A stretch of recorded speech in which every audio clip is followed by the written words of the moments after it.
Why hello there, my name's Arkthepenguin, and if you're watching this, then you've probably played a video game before. But that's just a theory.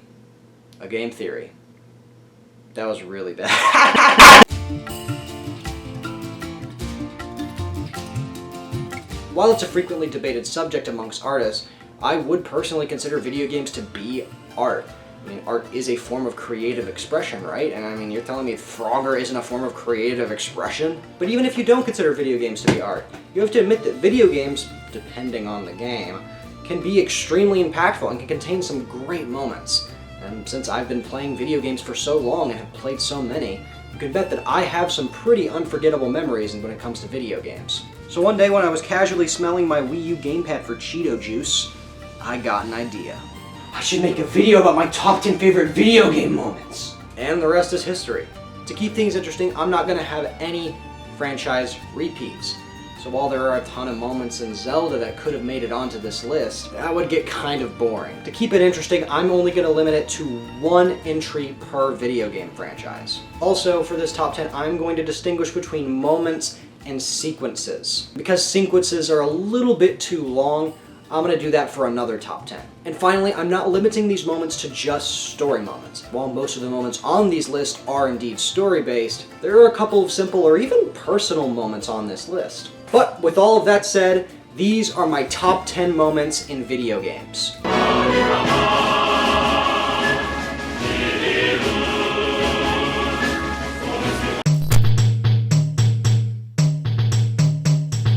I've been a fan of Zelda for a while now, and have played most of the games in the series. And while moments like the final Ganon fight in Wind Waker and the memories in Breath of the Wild are excellent, no moment in The Legend of Zelda impacted me more than the first time I entered the Deku Palace in Majora's Mask. No, I know that this might sound way too specific, but hear me out. Before the first time I heard that painfully underrated theme of the Deku Palace and the camera panned over that bizarre-looking kingdom, I had never felt nostalgia the day after a moment like that. After that experience, I looked back on it the next day and told my friends about it, and it felt eerily similar to how I feel talking about games like Nintendo Land now. But that's not the only thing that makes this worthy of being in my top 10. There's also animal abuse. Which is cool, I guess. Maybe it just hit me so hard because that was the moment that made me realize just how different Majora's Mask was gonna be compared to other Zelda games, and really other games in general. And not different in a, you're not weird, Billy, you're special kind of way. I'm talking in a, let's play songs and rip the faces off of dead people so we can get demonic superpowers so we can get 4 giants to violently slap the moon kind of way. Not to mention that intro set up everything that was to come in your journey throughout Woodfall, and really for me, the rest of Termina. Okay, spoiler warning for anybody that really cares, but I guess Red Dead 2 is a story-based game, so it would make sense if people didn't want to get spoiled. So maybe I'm the idiot. Maybe, probably, yes. Arthur dies at the end of the game after getting stabbed by a meth addict. Okay, I don't think Mike is a meth addict, I just thought it'd be funny to say that, but now that I think about it, I don't know why I thought that was funny. It's no secret that Red Dead Redemption 2 has arguably one of the greatest stories in video game history, and honestly, I'd have to agree. As a writer, I can tell you now that the most important part of a story is undeniably the characters. That's not to say that the other aspects of a story aren't integral, it's just that you cannot have a story without characters. And that's where this game shines brightest, especially with its main protagonist, Arthur Morgan, which makes it all the more painful when Arthur sacrifices himself to save his new brother, John Marston. But Rockstar is too much of a meanie piece of mean to just leave it at that. They just had to make Arthur Morgan say, I gave you all I had.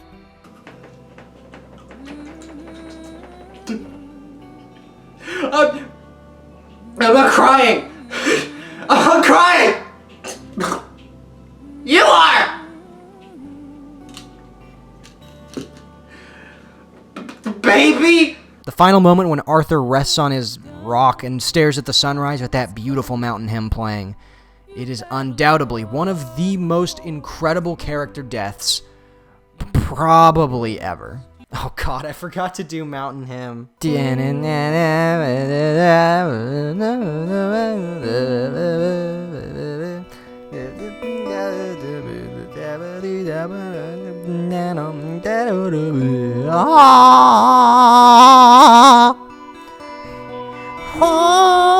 Wait, is that actually... Oh,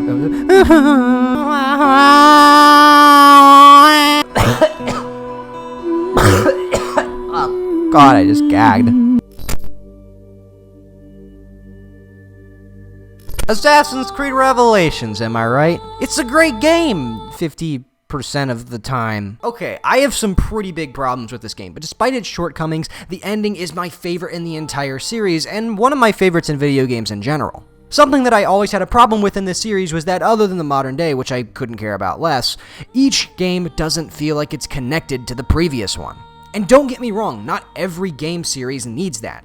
But I feel like a series like Assassin's Creed, which had a goal of telling two different narratives at the same time through multiple games, did need that for at least the Animus parts. I love Ezio, and Altair is pretty alright too, but despite the fact that they're directly related and coincidentally end up a part of the exact same organization, it feels like you had to search for the connections between the two. I mean, I guess Altair's armor stuff kinda does that, but whatever. I wanted it to be an integral part of the story, not just a fun side quest. And when I tell you that Revelations lives up to its name, I mean it. This moment feels like the moment that the entire series had been leading up to. The moment where Ezio meets his ancestor, Altair. I don't know if he's like the grandfather or the like uncle or something. I don't know. It would be cool to say great-grandfather, but I just said ancestor because that's what I did. I thought I didn't know what he was. And in all honesty, even though Black Flag is one of my favorite games of all time, part of me feels like if they had just put more time into the gameplay and the other story elements, this could have been the perfect finale to the Assassin's Creed franchise. But then Ubisoft realized that bloodthirsty teenagers couldn't get enough of this crap and made like a billion more. Dearest Hugh, how are you, my precious son? I'm doing pretty lame, to be honest. That piece of garbage, Dr. Gray, stole my colors and kidnapped me. I think I'm being held in his school or something? I don't really know. The colors warned me, but they're usually jokers anyway, so I just rubbed it off. But maybe they were right this time, with me getting kidnapped and stuff. Come to think of it, why were they talking in the first place? I mean, it only ever happened after I ate those funny mushrooms. Oh well, I don't really care anyway. But could you, save me? I know it will probably be, really dangerous and stuff, but, I gave birth to you, so throw me a bone, will you? Oh yeah, I almost forgot the philosophical message. Alright, if you can't open the door to a house, then it's probably not yours. Love, Mom. I know that this isn't technically a singular moment, but I've decided to count each letter you get in Hugh as a moment and loop them all in together as one moment. Each letter is so genuinely and at sometimes overwhelmingly beautiful. The voice actress for Hugh's mom is perfect. Her voice is so calming and warm. Makes you feel almost safe. The letters she leaves behind, in my opinion, are all one long love story more than anything. But even if it isn't, the contents of the letters are undeniably romantic, but not in a love kind of way. Most of the letters romanticize each of the colors you collect throughout the game in a very beautiful way. The way she describes each color, accompanied by that music and that perfect voice actress, is weirdly really touching. And as I've already stated, the story of the rise and fall of Hugh's mom's and Dr. Gray's relationship is both heartwarming and tragic in equal parts. And every time I play through the game, those letters always get to me.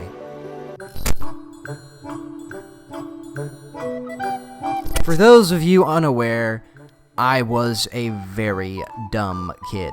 To help you understand just how dumb I was, I considered the Angry Birds movie to be the greatest story ever told. However, while most of the stories I experienced as a kid, I now realize are pretty bad, Ni no Kuni's story is one that I still love to this day. Even though it's relatively simple, there are still quite a few surprising twists and turns throughout the story. And the most mind-blowing of these for me, at least as a kid, is when you find out the connection between the main character Oliver and the main antagonist Shadar. Spoiler alert for Ni no Kuni, by the way. While it blew my mind when the truth about how the woman Oliver was trying to save throughout the game to help save his mom was actually his mom, nothing can beat the fact that Shadar and Oliver are soulmates.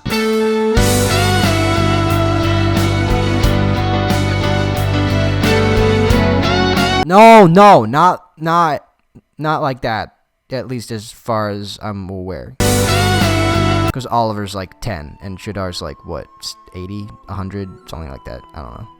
To sum up the whole soulmates mechanic, the game takes place in 2 worlds, and every person in the real world where Oliver is from is linked to a person in the fantasy world of Nazca, where Shadar is from. And way later in the game, it's revealed that Oliver and Shadar are actually soulmates, meaning that they are the link between the 2 worlds. And while that may seem kind of predictable to you, it's actually not as much as you'd think. I don't know, maybe it is. I was just a kid when I found out after all. But even years later, this moment still gives me chills, and it is undoubtedly one of my all-time favorites. Okay, I promise, this is the only personal moment on the list, but you have to understand, creating my first Minecraft world changed my life. If I had never gotten that Xbox 360 in Minecraft, I would have become this. You. I don't know about you guys, but I'm perfectly happy being this. Now that's what I'm talking about. Swing that Wii remote. Swing it good. And I spent countless hours in that world. Some of my oldest and best gaming memories are me not knowing what the point of a second analog stick was and having to memorize the controls. When I first played Minecraft, it was a whole lot of this.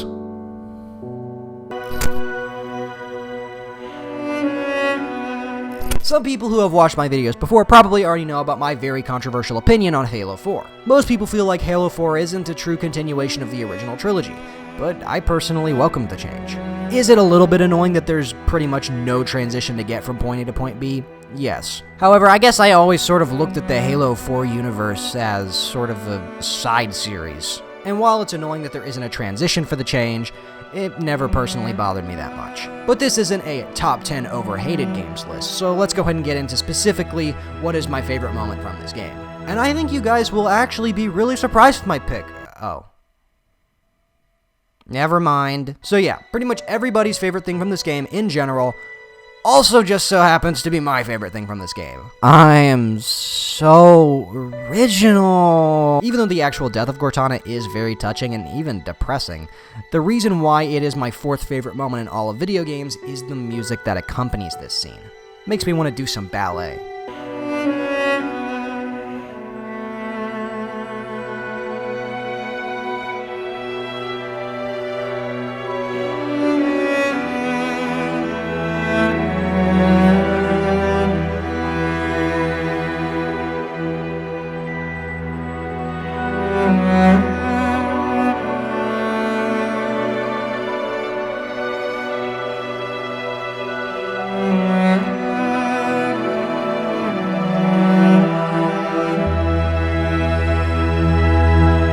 I'm still not sure about this, but I think that this is probably my favorite piece of music, period. It's hard to put into words why this piece is so incredible to me. Maybe it's the simultaneous melancholy and triumphant feeling the song gives off. Maybe it's the fact that this song was the song that made me fall in love with video game soundtracks, a love which would continue years after the fact. Or maybe it's the fact that it came with what I consider to be the most beautiful and saddest death scene in any video game. Before this, we've never seen the Chief show emotion like this, and what makes his reaction so powerful is that it comes without words. In fact, part of me wouldn't be surprised if every time he wasn't talking, he turned off his helmet or microphone or whatever off so he could cry like the baby he is.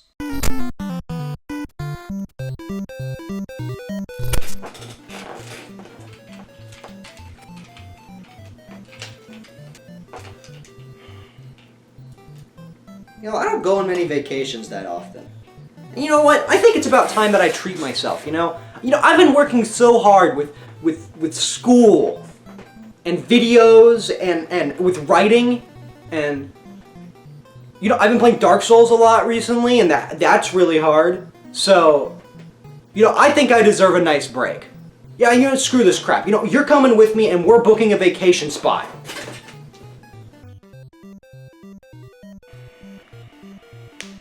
Alright, we got France. It's too smelly. It's too much cheese. Italy? Nah, I eat pizza like every week anyway, so there's not really any point. Ooh, Japan. Now that's a place I'd like to go. Yeah, I'm gonna go ahead and book that. Wait.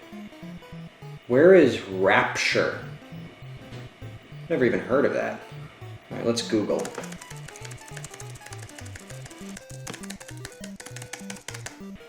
Whoa, it's an underwater city. That sounds pretty cool. You know, I love Japan, but how often do you get the opportunity to go to an underwater city, am I right? Yeah, I'm gonna do it. And booked. Alright, I guess it's time to pack my things.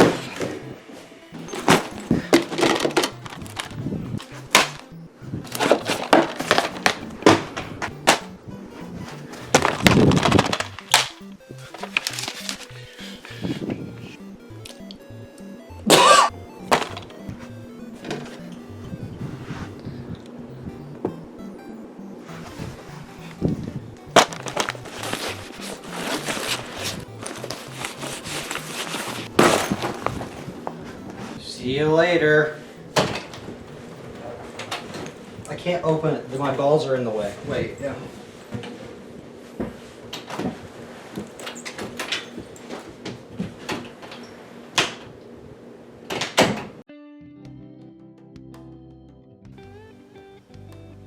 Oh, hey, how you doing? Yeah, my flight's actually been pretty good so far, or rather, swim. I don't really know what you call it whenever you're in a submarine. Believe it or not, I actually got first class. Granted, it was because nobody else came, but, I mean, I still got it, so it doesn't really matter. We are arriving at our destination. If you wish to see Rupture from afar, then please look out the right Awesome! window.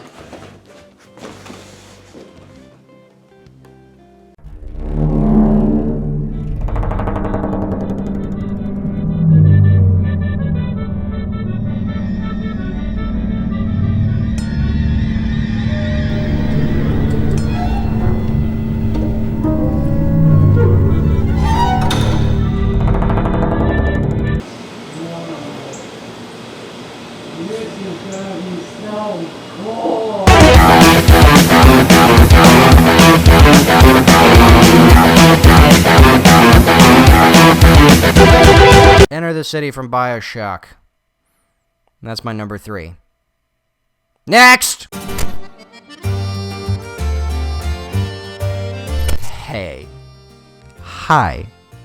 It's me. So, do you remember when I said, okay, I promise, this is the only personal moment on the list. Only personal moment on the list. Only personal moment on the list. Well, I kind of lied. But you have to understand just how special this moment was to me. The first Pokemon I ever used was coincidentally my favorite character of all time, Greninja. This is because one day when I went over to my friend Daniel's house, he decided to introduce me to pretty much every video game series I love today. The most memorable of these being Halo, Zelda, and of course, Pokemon. I was already in love with Pokemon by that point thanks to the anime, but I had no idea that there were video games too, and I definitely had no idea that the anime was based off of the video games. When his mom was dropping me off back at my house, he came with us and decided to bring his 3DS and play Pokemon X or Y, I can't really remember which it was, because I was a dumb kid. But he looked at me and said, "Hey, wanna play?" And because at that time I had a horrible problem with car sickness, I told him that I couldn't. But he insisted and told me to just do one battle, and even asked his mom to stop pulling up the car so I wouldn't get sick.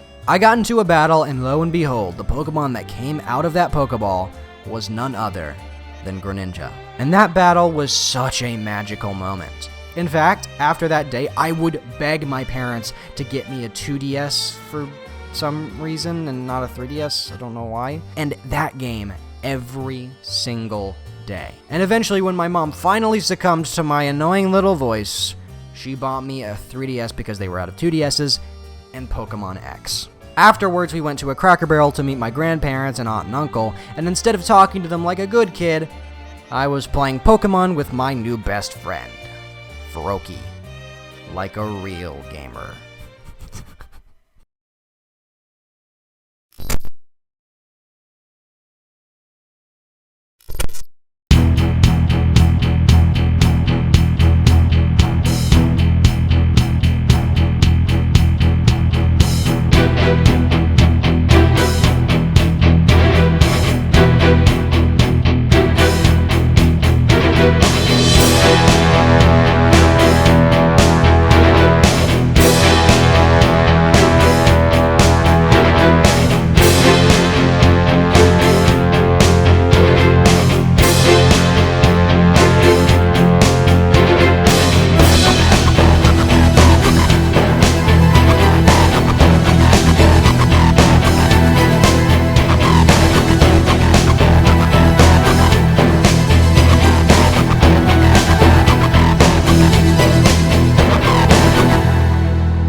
Is it any surprise that my favorite moment from a game is from Persona 5? Answer, no, probably not. But there might be some who didn't know what part of Persona 5 is specifically my favorite moment in a game. While I adore moments like Joker's escape from the casino, Akechi's betrayal and sacrifice, the thieves confront Shido, all the thieves' awakenings, and a lot more, for me, you can never beat Yaldabaoth's awakening.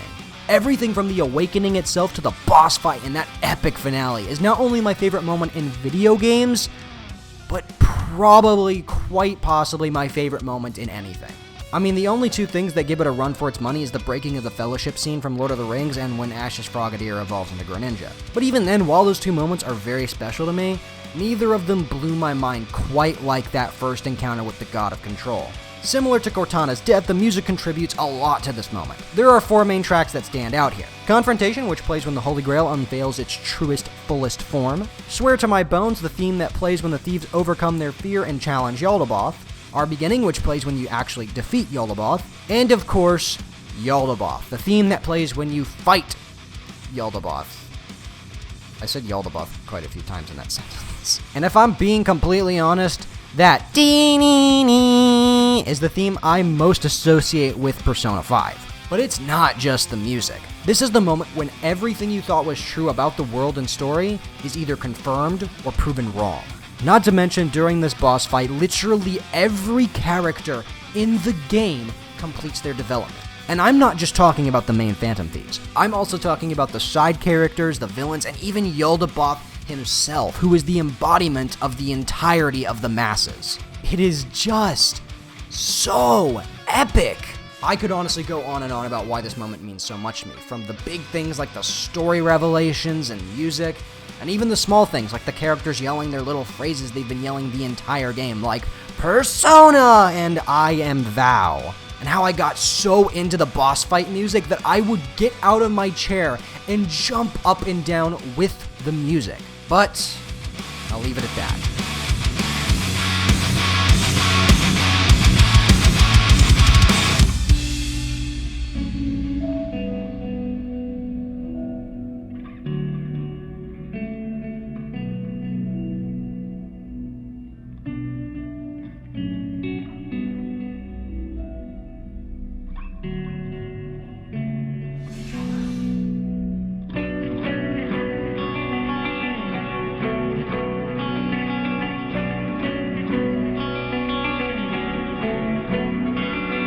Never would have thought that my number one favorite moment in a video game would be a boss fight against the God of Cups. Yep. Life will do that to you sometimes. Alright, come on, Cup. Transform.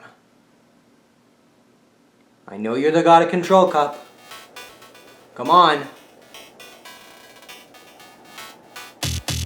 Okay, I don't think so anymore.